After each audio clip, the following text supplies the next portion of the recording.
গুণগত শিক্ষার মানের উপর আমি বলতে গেলে শিক্ষার্থীদের যে বয়স, তাদের যে ক্লাসের ডিউরেশন, আমি মনে করি উপরের ডিউরেশনগুলো যেমন আরেকটু কমায় আনলে সম্ভবত আরও ভালো হতো।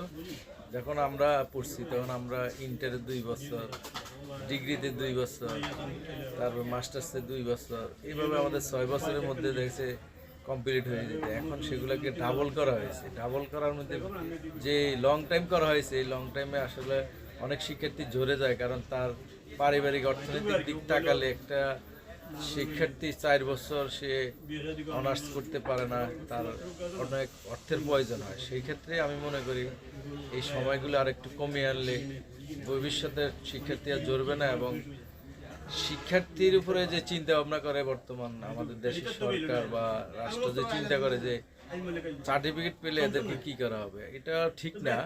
তার লেখাপড়া শেষ, তখন সে তার বিভিন্ন কর্মে সে বেছে নিবে সে কিভাবে জীবনযাপন করবে। সরকার তো শুধু তারকে লং টাইম ফেলে রাখলে তার যে সার্টিফিকেট পাবে 4 বছর পর পর বা লং টাইমে, তখন সে তার একদিক দিয়ে সে তার জীবন সংসারের চিন্তাও করতে হবে, মা বাবাকেও সে হেল্প করতে পারে না, এবং সে নিজেও প্রতিষ্ঠিত হইতে পারে না একমাত্র লেখাপড়া।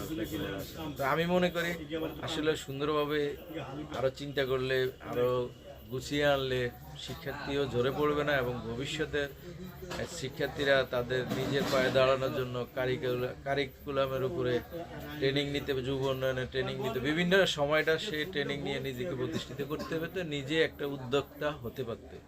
তো সে এত লং টাইম একটা শিক্ষার্থীর সময় দেওয়াটা যুক্তি কতটুকু সবাই ভেবে চিন্তে নিবেন। না এটা স্যার, আমার বলতে মন্তব্য আর কি। যদি কেউ যদি যে আমাদের তো প্র্যাকটিক্যাল স্কুলে সে যদি 5 বছর দেখা গেছে যে